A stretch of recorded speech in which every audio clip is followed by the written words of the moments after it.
아멘. 성가대 찬양 감사합니다.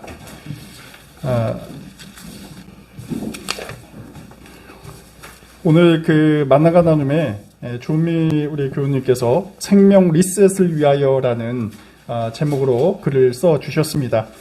책을 소개하는 과정에 우리가 생명 리셋을 위해서 실천할 몇 가지 제안을 세 가지 주시는데요. 여기 보니까 자연과 가까이 하고 맨발 걷기를 하라는 것, 이것이 첫째 것이고요. 두 번째가 자연에서 난 음식을 먹으라는 것, 그리고 마지막 긍정의 마음으로 살라는 것, 이렇게 세 가지를 생명 리셋을 위한 하나의 제안 사항으로 두고 있습니다. 지난주에 제가 신년 예배, 새 예배를 통해서 교제하고 먹고 기도하자라는 그것이 함께 겹쳐서 생각이 나네요. 자연과 가까이 하고 맨발 걷기 하는 것은 우리가 함께 교제하는 것, 그리고 먹는 것, 그 다음에 긍정의 마음을 갖는 것은 함께 기도해서 감사하는 것, 이렇게 연결이 된다 보여집니다. 우리가 이번 2023년도 새해를 시작하면서 여러분께서 함께 이런 생명 리셋을 위한 우리의 실천과 노력, 그리고 함께 공동의 마음을 모았으면 좋겠습니다. 현재 우리 교우님들 가운데서 감기 몸살로, 그리고 코로나로, 그 다음에 여러 마음의 병으로 인해서 함께 예배를 드리지 못하는 분들이 계십니다. 그분들 지금 이제 온라인 예배를 통해서 드리실 것 같은데, 함께 그분들에게도 빠른 쾌유가 있길 빌고 속히 함께 예배 드릴 그 날을 함께 기도하도록 하겠습니다. 오늘은 주연절 첫째 주일입니다. 신이 우리를 보는 방식으로 라는 제목으로 말씀 함께 나누겠습니다. 헨리 나우엔이라는 예수의 사제이자 영성학자가 있습니다. 오랫동안 하버드 대학에서 강의를 하고 또 1996년에는 하나님의 부르심을 받았습니다. 이분은 기독교 신앙의 관점에서 정신적이고 어떤 영적인 치유법을 개척한 선구자로 인정을 받고 있습니다. 하지만 그 역시 어떤 정신적 방황을 비껴가지는 못했습니다. 말년에는 우울증도 찾아와서 굉장히 극심한 고통 가운데 빠지게 되죠. 그래서 나우에는 친구의 권유로 학교를 떠나서 이 프랑스 파리에 있는 라르시 공동체에 들어가게 됩니다. 이 라르시 공동체는 정신지체 장애인들이 함께 살아가는 그러한 센터였습니다. 그래서 나우에는 결심을 하고 이들과 함께 남은 생을 함께 살아가겠다, 이렇게 결심을 하게 됩니다. 나우엔이 이곳을 방문했을 때 한 장애인이 호기심 어린 표정으로 이러한 질문을 던집니다. 당신은 누구입니까? 나우엔이 대답했습니다. 저는 하버드 대학에서 가르쳤던 헨리 나우엔이라는 사람입니다. 이 말을 들은 사람이 이렇게 묻습니다. 하버드가 뭔데요?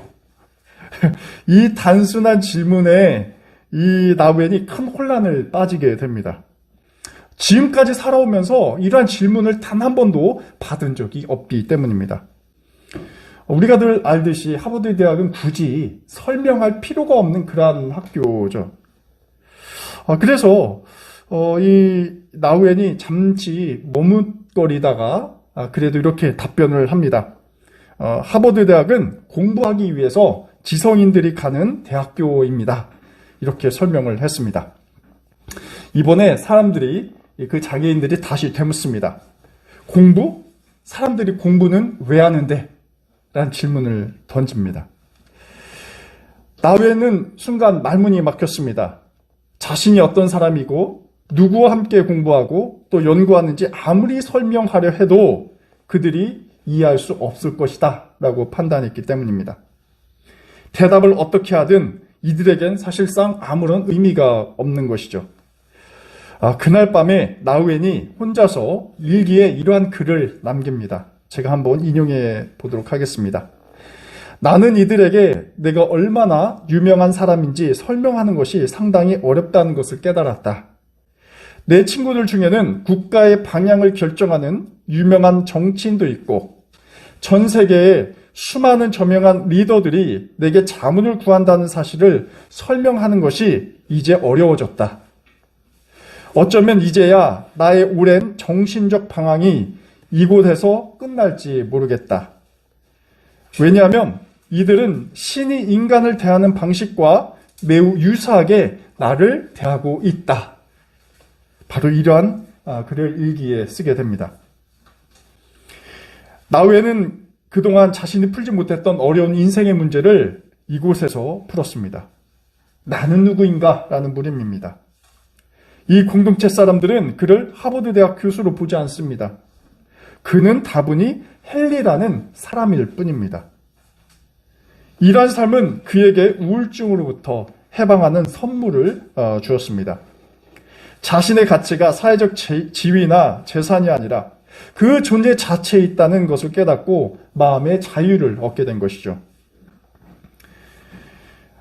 나라는 존재는 어떤 가치나 재산이나 이런 것으로 결정된 것이 아니다라는 것입니다. 남이 나를 바라보는 어떤 직업이나 지위, 소유물로 평가가 될 수 없다라는 것입니다. 나 외에는 마음의 병을 치유하는 길이 타인의 시선과 평가로부터 진정으로 자유롭게 되는 데 있다라는 것을 깨닫게 됩니다. 그리고 그 장애인이 자신을 어떤 지위로 정체를 규정하는 것이 아니라 존재로 규정하는 그 시선에 답이 있음을 확신하게 됩니다. 그리고 그 시선이 바로 하나님께서 자신을 대하는 방식이다라고 믿게 되는 것이죠. 우리는 현재 자본주의가 지배하는 그 가치로 여겨진 세상에 살고 있습니다. 이 세상은 서로 간의 욕망을 탐하며 사는 세상이라고 말씀드릴 수가 있습니다. 자본주의 사회에서 나의 욕망은 결국 어떻습니까? 타자의 욕망과 동의어라고 할 수가 있습니다. 물론 우리 욕망이 삶의 원동력이 되기도 하죠. 하지만 우리는 거의 무의식적으로 타자가 원하는 그 욕망을 추구하면서 살아가고 있습니다. 때로는 소비를 통해서, 때로는 소유를 통해서, 아니면 높은 곳에 이루고자 하는 우리의 어떤 지위에 대한 욕망을 통해서 우리는 그 무언가를 얻으려고 아웅바둥 하고 있습니다. 하지만 그것을 채웠을 땐 이미 기쁨과 의미를 상실할 때가 많이 있죠. 그러한 욕망은 많은 경우 허구로 밝혀지게 됩니다. 그래서 우리는 집착하고 상실감에 빠져들고 우리의 삶은 황폐하게 됩니다. 이 말은 결국 내가 누구인지 설명하지 못하는 곤혹을 겪게 된다라는 것이죠. 나를 설명하는 데 있어서 내 지위, 내 직함, 내 재산 이런 것으로 우리는 끊임없이 풀어내고자 하지만 곧 이것이 내가 아님을 깨닫고 좌절하게 됩니다. 여러분, 혹시 여러분께서는 남에게 스스로를 어떻게 소개하고 계시나요? 저도 이런저런 모임에 가면은 자신을 소개할 경우가 생기게 됩니다. 그래서 저는 이렇게 말하곤 합니다. 안녕하세요, 여러분. 저는 동숭동 낙산교에서 목회하는 한강희 목사입니다. 또 한신대학교에서 신학을 가르치고 있습니다. 잘 부탁드립니다. 근데 과연 이러한 자기소개가 나를 얼마만큼 설명하는 것일까요? 사실 이것이 제 자신을 완벽하게 정의하지 못합니다. 제가 만약 학교에서 가르치기를 그만둔다면 더 이상 저는 신학을 가르치는 그러한 선생이 아닙니다. 그러니 제가 누리는 이러한 직함이나 지위도 굉장히 순간적이다라는 것이죠. 내가 어디에 사는지, 직업은 무엇인지, 월급은 얼마를 받고 또 누구와 함께 사는지 이것이 자신의 정체를 밝히지는 못합니다. 우리가 만약 이러한 정체성을 이러한 기준에 둔다면 우리의 삶은 지치고 병이 들게 됩니다. 누군가는 우리가 가진 소유물로 인해서 나에 대해서 부러워할 수는 있겠습니다만 이러한 요소가 하나라도 빠지게 된다면 나는 흥미로운 존재가 되지 못하게 됩니다. 우리는 누군가로부터 평가를 받을 때나 평가를 할 때 일시적인 이런 지위나 소유를 기준으로 삼는 것을 사실 중단해야 합니다. 내가 설령 좋게 받는다, 좋게 평가받는다 해도 우리가 우쭐할 필요가 없습니다. 반대로 내가 나쁘게 평가를 받는다 할지라도 좌절할 필요가 결코 없습니다. 왜냐하면 그것이 내가 아니기 때문에 그렇습니다. 저도 마찬가지입니다. 저도 일시적으로 지금 목사로 있지만 목사가 아니에요. 또 신학을 가르치는 사람도 아닙니다. 그냥 한강희라는 존재 자체입니다. 바로 이것이 하나님께서 우리를 보는 방식이다라는 것입니다. 오늘 아침 우리가 묵상한 누가복음 15장 이 본문은 바로 이에 대해서 설명하고 있습니다. 인간 존재 그 자체로 사랑하시는 하나님, 그 하나님에 대해서 우리에게 일러주고 계십니다. 오늘 봉독한 이 본문은 탕자의 비유라고 잘 알려져 있죠. 이 비유는 이렇게 시작합니다. 11절부터 시작을 하게 됐는데요. 두 명의 아들 중 한 아버지가 있었습니다. 그런데 어느 날 이 둘째 아들이 어쩐 일인지 자신에게 돌아올 재산을 미리 달라 요청을 합니다. 세번역 성경에는 내가 돌아올 목이라고 번역이 되어 있습니다. 원문에는 이 몫을 우시아스라는 그리스어가 사용되어 있는데요. 이 우시아스라는 말은 사실 본질이라는 뜻입니다. 본질. 이렇게 보면 당대 사람들이 이 본질을 어디다 두고 있는가를 좀 염두에 둘 수가 있을 것 같아요. 재산, 돈이라는 유형의 물질을 인간에게 가장 필요한 본질로 삼고 있다는 그런 해석도 가능하겠다 봅니다. 당연한 것이죠, 사실. 우리 인간에게 있어서 재산과 돈이 있어야 생명이 지속할 수 있는 것입니다.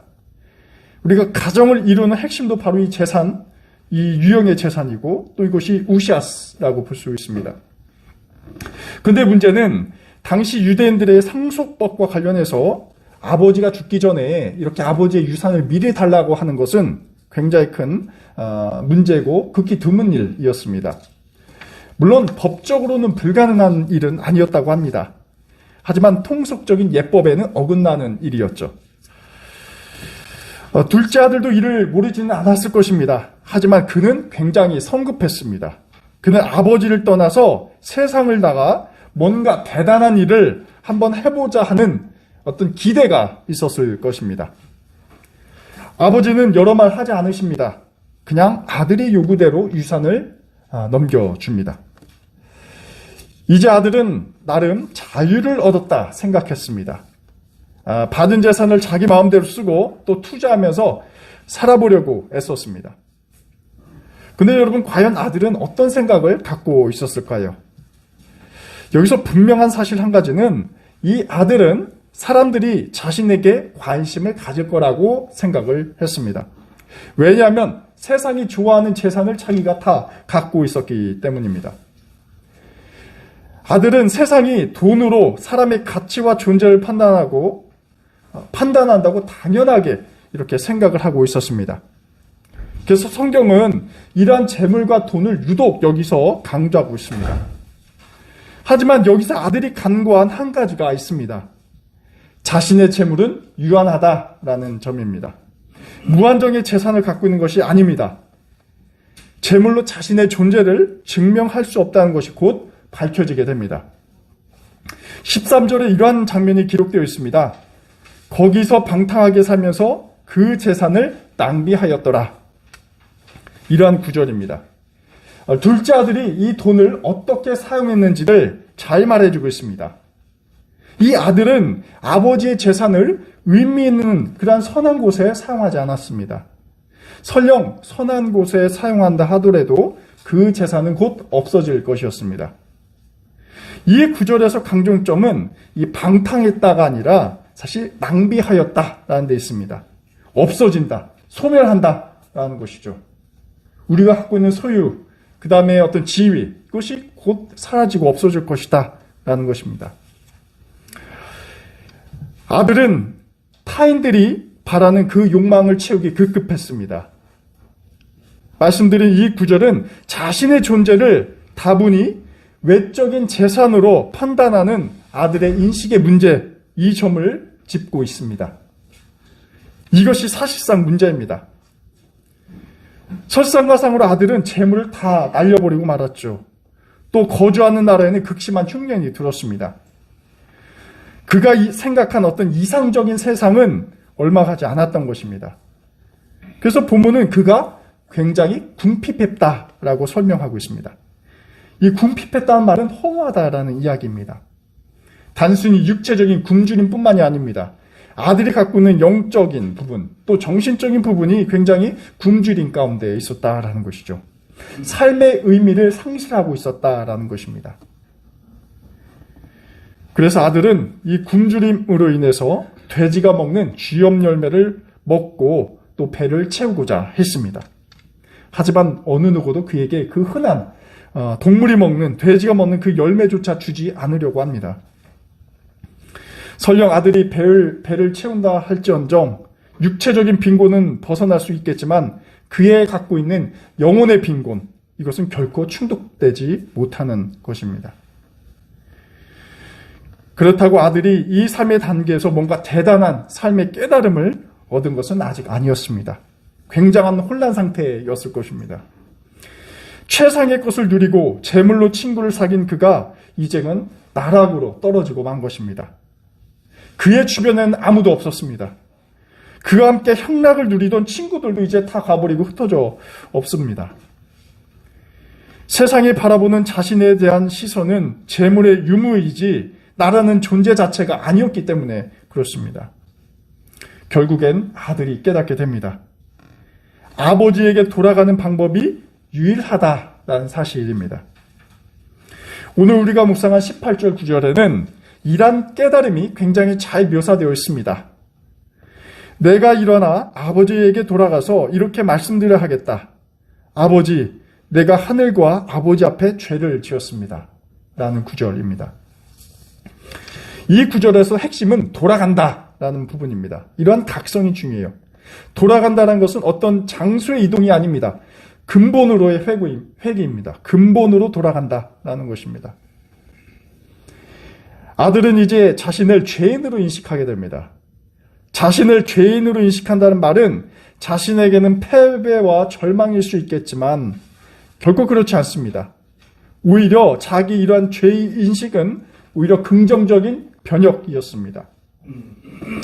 우리 기독교 신앙에서 이 죄에 대한 강조가 유독 많죠. 다른 종교에 비해서 죄인이라는 말이 많이 나오고 있습니다. 그런데 이러한 죄인에 대한 강조가 사람을 그 죄라는 사슬에 얽매이게 하기 위해서가 아닙니다. 죄의식을 주입하는 것이 아니라 오히려 죄인 인식은 희망입니다. 우리의 낡은 삶으로부터 자유와 해방이 그 죄 가운데 이 죄 인식에서 시작하게 되는 것이죠. 결국 아들이 그렇게 돌아서 깨달은 진리가 바로 이것입니다. 그가 먼 길을 돌아 깨달은 것 하나는 바로 죄인인 내가 아버지에게 돌아간다라는 확신입니다. 아들이 아버지에게 돌아간다라는 것은 아버지에게 돈과 먹을 것이 있어서 돌아가는 것이 아닙니다. 먹을 것과 돈으로 존재를 파악하는 그러한 인식은 아들에게 이제 사멸하고 없습니다. 그러한 아들은 없습니다, 이제. 아들이 아버지께 돌아가고자 하는 것은 아버지는 세상과 다른 방식으로 자신을 보신다라는 확신이 있었기 때문에 그렇습니다. 세상은 재물과 돈과 지위로 사람의 가치를 판단하지만, 그리고 그런 것이 없었을 때는 친구들처럼 다 없어버리지만 아버지 그분만은 나의 존재를 그 자체로 판단하시는 분이시다 라는 확신이 있었기에 아들이 아버지께 돌아가는 것입니다. 결국 아들은 아버지와 재회합니다. 여기서 아들이 자신을 품꾼의 하나로 삼아달라 이렇게 말하죠. 하지만 아버지의 아들에 대한 태도는 달랐습니다. 아버지는 저 멀리 고개를 푹 숙인 채 집으로 돌아오는 아들 향해 얼른 달려가서 품어 주십니다. 아버지가 그렇게 할 수 있었던 동기가 있습니다. 20절 보니까 아버지가 아들을 측은히 여긴다라는 말이 등장하고 있습니다.